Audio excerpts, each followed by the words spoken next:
오늘 오후 2시였죠. 오늘 오후 2시께 권성동 원내대표가 개헌부터 대선까지의 본인의 소회를 밝힐 필요가 있다면서 퇴임 기자회견 열었습니다. 자, 먼저 자료가 준비되어 있습니다. 자료 보시면서 한번 얘기하시죠.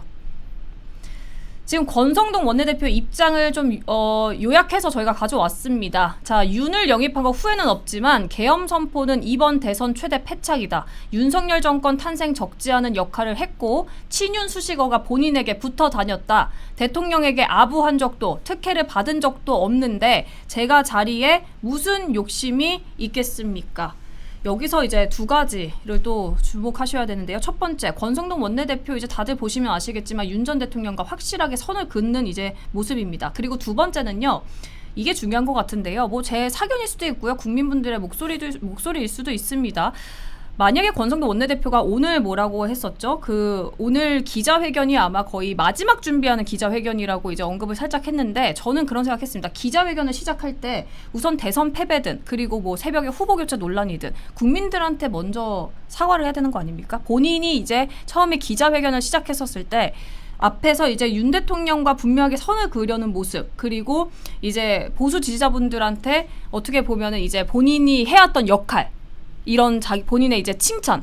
근데 그런 거 전에 보수 지지자분들한테 어쨌든 상처를 줬으면 저는 보수 지지자분들한테 먼저 사과를 하시고 마음을 어루고 나서 이런 일련의 그 대선 과정을 먼저 설명하지 않았나? 저는 그런 생각이 들었습니다. 권성동 원내대표 입장에서는 지금 말씀하셨다시피 계엄이 이번 대선 패배 최대 패착이었다.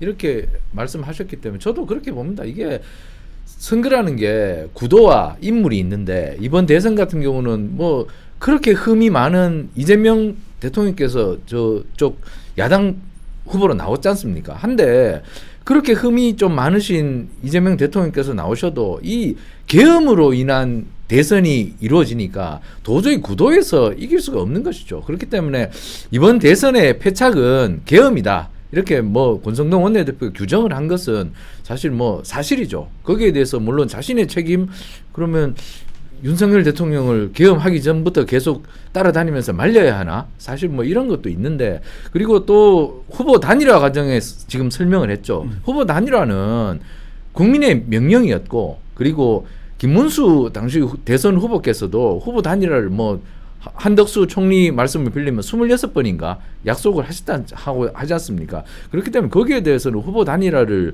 권성동 원내대표 입장에서는 추진할 수밖에 없었고, 거기에 대해서는 지금 오늘 설명을 한 것이죠. 우리 앵커께서는 거기에 대해서 사과도 좀 필요하다고 했는데 지금 거기에 대해서 설명을 한 거죠. 후보 단일화는 이렇게 해서 이렇게 된 것이었다. 불법 소지 없었고, 그리고 이것은 국민적 요구였고 당원의 요구였다. 뭐 이렇게 설명을 한 것이기 때문에 뭐 사과가 없었다고 하지만 뭐 여러 가지 설명을 하다 보면 그 과정에서 국민들께서 이해를 하셨을 걸로 보이고, 저는 권성동 원내대표가 작년 12월 3일 비상계엄 사태 이후에 사실 추경호 원내대표가 갑작스럽게 사퇴를 하고 네. 그 이후에 당을 잘 이끌어왔다고 봅니다. 불가항력이었다. 이것을 뭐 특정 권성동 원내대표나 지금 뭐 자리를 비운 권영세 비대위원장에게 덮어씌우기는 사실상 어려운 것이다. 사실 뭐 계엄을 하는 것 자체가 굉장히 무리수였고 이것을 뚫고 전세를 뒤집기에는 역부족이었다. 어쨌거나 뭐 이 두 분이 뭐 권영세 비대위원장이나 권성동 원내대표가 뭐 잘못을 찾으려고 하면은 돋보기를 들여대고 한다면 뭐 있겠죠. 하지만 이번 대선은 워낙 구도상 이기기 힘든 것이었기 때문에 이것을 갖고 권성동 원내대표에게 책임을 묻는다는 것은 사실 정치인에게 너무나 무리한 형벌을 주는 것이다. 저는 여기에서 이 정도 설명을 했으면 국민들께서도 보수정당 지지층 여러분들께서도 좀 이해하지 않았겠나. 그러세요. 저는 이렇게 예측을 해요. 위원님은 이제 그렇게 보시는 것 같아요. 그런데 이제 어떻게 보면 설명과 사과는 조금 엄연히 다른 거죠. 그러니까 지도부가 권성동 원내대표한테 이제 다 몰아세우려는 게 아니라 이제 지도부였으니까 지도부 중에 한 사람으로서 어쨌든 이제 보수 지지자분들의 목소리를 들어보면 계엄으로 인한 선거 이전에 윤 전 대통령이 탄핵된 거에 대해서 이제 굉장히 분노가 끓고 그게 지도부였던 이제 한 권성동 원내대표의 한 사람으로서 책임이 있기 때문에 그걸로 화가 나신 거거든요. 그렇기 때문에 오늘 공식적으로 기자회견을 열었음에도 처음에 첫 마디가 이제 본인과 윤 전 대통령을 선을 그으려고 한 모습, 그리고 이제 본인의 역할은 소임을 다했다. 그러니까 나는 책임이 없는 것 같다라는 남탓으로만 이제 들리는 것 같아서 그런 부분이 조금 우려스러워서 이제 여쭤본 겁니다.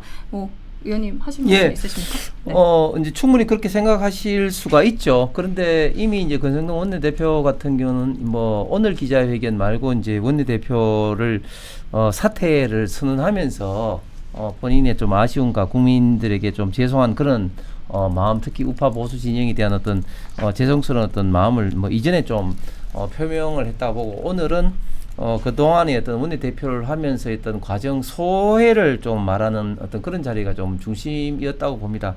권성동 원내대표 같은 경우에 사실은 12.3 비상계엄 직후에 어떻게 보면 뭐 다들 하기 싫었고 뭐 독이 든 성비라서 피했던 상황에서 본인이 이제 받아서 참 좀 어려웠던 상황이었죠. 그럼에도 불구하고 사실은 굉장히 이제 많은 우파 보수 진영으로부터 이제 좀 또 비판도 많이 받았는데, 크게 비판을 받았던 원인은 일단은 탄핵 반대에 적극적으로 나서지 않는다는 것 이제 하나 이제 받았었고, 그 다음에 후보 단일화 관련돼서 또 한번 받았습니다. 근데 지금 이제 시간을 돌이켜 보면 이 보십시오. 지금 김용태 비대위원장 같은 경우는 탄핵 반대 당론을 바꾸자 뭐 이런 것까지도 좀 이야기를 하고 있는 이런 입장이었기 때문에, 당시에 당 지도부는 좀 탄핵 반대에 전면에 나서지 않고 아스팔트에 나서지 않고 좀 그렇게 이제 있었는데, 네. 뭐 그럼에도 불구하고 지금 와서는 또 당론을 바꾸자는 그런 어떤 분들이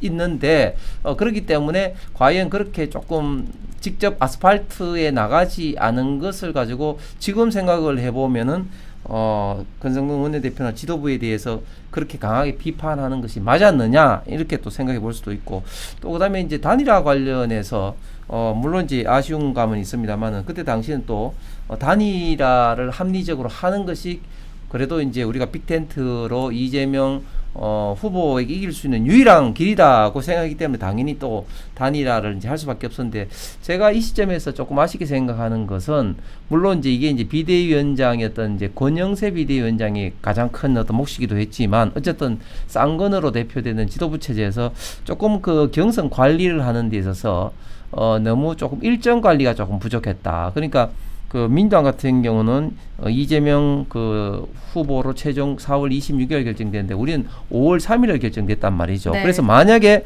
우리가 좀 더 빨리 4월 말 정도로 경선 관리가 이제 되었으면은 좀 더 스무스한 좀 단일화가 좀 될 수도 있지 않았을까 하는 그런 좀 아쉬움은 있습니다. 뭐 그럼에도 불구하고 그런 것들을 모두 다 권성동 원내대표만 또 이제 그 비난을 또 뒤집어 써야 되느냐, 또 뭐 그런 것은 또 아닌 것 같고, 그럼에도 불구하고 권성동 원내대표 같은 경우는 또 원초적으로 과거 이제 박근혜 대통령 탄핵 때라든지 뭐 이런 것 때문에 또 우파 보수 진영에 또 일부에서 또 싫어하시는 분들도 꽤 많이 계시다. 그런 것들이 좀 겹쳐서 권성동 원내대표의 또 본인의 그동안에 있던 역할에 비해서는 좀 평가가 상대적으로 좀 야박하게 받는 게 아닌가, 그런 생각도 듭니다. 알겠습니다. 그리고 이제 권성동 원내대표 기자회견에서 이제 저희가 또 일터뉴스가 짚고 넘어가고 싶은 부분이 있는데요. 우선 영상 먼저 보시죠. 요즘 저희들이 대선 패배했다고 보니까 신문에 전부 저 정부하고 이 대통령하고 그 민주당 기사로 도배가 되고, 우리는 저 어디 5면 6면 하단에 그냥 뭐 몇 줄 안 나오대요 보니까. 뭐 저희들이 대선 패배해서 할 말은 없습니다만, 그래도 언론은 좀 공정해야 되지 않냐, 여야의 기사량이나 이런 것도 좀 균형을 맞춰줘야 되지 않냐.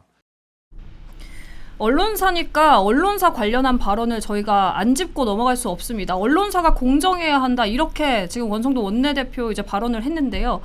그 여기 지금 패널로 이제 매일신문 편집위원께서도 계시지만 저희 매일신문이 보도 안 했나요? 저희가 굉장히 많이 보도를 한 것 같은데, 아무래도 이제 비판하는 기사는 눈을 감고 또 이제 좋은 기사들만 이제 조금 보다 보니까 기사를 안 나왔다고 생각하시는 거 아닐지 뭐 그렇게 생각은 좀 듭니다. 제가 결론을 내리겠습니다. 어쨌든 권성동 원내대표도 이제는 좀 사퇴 기자회견을 했으니까 이제 눈을 더 뜨고 이제 귀를 열고 이제 비판도 겸허하게 더 받아들여야 될 것 같다고 생각이 되고요. 매일신문 저 일타뉴스는 뭐 편집위원이 여기 계시지만 저희는 뭐 뭐든지 어떤 민주당이든 국민의힘이든 잘한 건 잘했다, 못하면 못했다 이렇게 좀 얘기합니다. 그래서 모든 언론사가 뭐 공정성을 다 피하지는 않았다 이렇게 말씀드리고요. 현재 지금은 아무래도 정부가 바뀌었으니까 지금은 우리나라 자체가 지금 경제적으로도 그렇고요, 국제관계로도 그렇고 지금 해결해야 할 난제 그리고 해결해야 할 과제가 굉장히 많습니다. 그렇기 때문에 아무래도 새 정부에게 조금 더 이제 눈이 더 가기 때문에 일면 이면이 민주당에게 조금 더 쏠리는 그런 현상도 있지 않을까 뭐 그렇게 생각합니다. 자, 두 번째 인물 넘어가서 아까 2번 인물이 김용태 위원장이었죠. 김용태 위원장에 대한 비판도 있습니다. 이건 시청자가 직접 남겨주신 의견이어서 저희가 가지고 왔는데요. 시청자 의견 보여주시죠. 지금 저희가 간략하게 요청으로 내부 총질하지 마, 김용태도 선거 패배 책임 있어라고 했지만 제가 이제 시청자의 모든 의견 읽어드리겠습니다. 민주당이 잘못을 했어도 잘못한 거를 같이 함께 안고 뭉치니까 이긴 겁니다. 지금 국민의힘은 쇄신 필요 없고 뭉쳐야 합니다. 내부 총질하지 마십시오. 김용태 당신도 선거 패한 것에 일말의 책임이 있다. 국민의힘 새로 출발하려면 배신자 세력과 결별해야 한다. 사과나 패배주의로는 이길 수 없다. 이게 실제 시청자 의견입니다. 의원님 어떻게 답변 주시겠습니까? 예, 시청자분들께서 아주 날카롭게 댓글을 하신 것 같습니다. 사실 사람이 희한하게 감투를 쓰면 좀 달라지는 사람들이 꽤 있어요. 김용태 비대위원장 같은 경우도 사실은 뭐 저도 뭐 알지만 지금 나름대로는 굉장히 열심히 해왔고 또 지금 5대 혁신안에 대해서도 저는 충심이라고 봅니다. 그런데 중요한 것은 그 이야기를 하기 전에 과연 어떤 본인이 어떤 절차 과정상으로 이 말이 맞느냐 어떤 상황을 보면서 판단을 좀 해야 되는 문제인데 지금 6월 말에 임기가 끝나는 비대위원장이 그 혁신안을 던졌다는 것은 본인이 이제 이 혁신안을 수행하기 위해서는 자연스럽게 이제 임기가 더 연장돼야 된다. 그런 게 이제 전제가 깔리는 것이죠. 그렇기 때문에 이런 것을 볼 때는 본인이 자기의 어떤 정치를 하기 위해서 그런 게 아니냐 이런 어떤 비판을 충분히 받을 수밖에 없는 그런 좀 상황입니다. 그렇기 때문에 지금 이 당이 개혁하고 혁신하고 뿌리부터 바뀌기 위해서는 본인들의 어떤 기득권을 지금 다 내려놓아야 된다. 네. 심지어 지금 민주당 같은 경우는 지금 3대 특검법을 통해서 지금 우파 보수 진영을 글자 그대로 지금 이제 그 공격을 하고 있는 이런 어떤 상황인데 자칫 잘못하면 뭐 위원정당으로 당이 뭐 없어질 수도 있는 이런 판국에 솔직히 국회의원 어떤 배지가 뭐가 중요하고 또 당의 지도부의 어떤 직책이 뭐가 중요하겠습니까? 그렇기 때문에 본인들의 어떤 기득권은 모든 것을 내려놓고 어떻게 하면 당이 올바르게 이제 설 수 있을 것이냐, 국민들로부터 올바르게 평가를 받을 수 있을 것이냐, 그리고 그런 어떤 힘을 기반으로 해서 이재명 정권을 어떻게 잘 견제할 수 있을 것이냐 이런 점에만 지금 우리가 지금 올인해야 된다. 그런 면에서는 저는 비대위원장으로서 임기 조금 뭐 연장을 한다는 그런 어떤 생각은 저는 버려야 된다고 봅니다.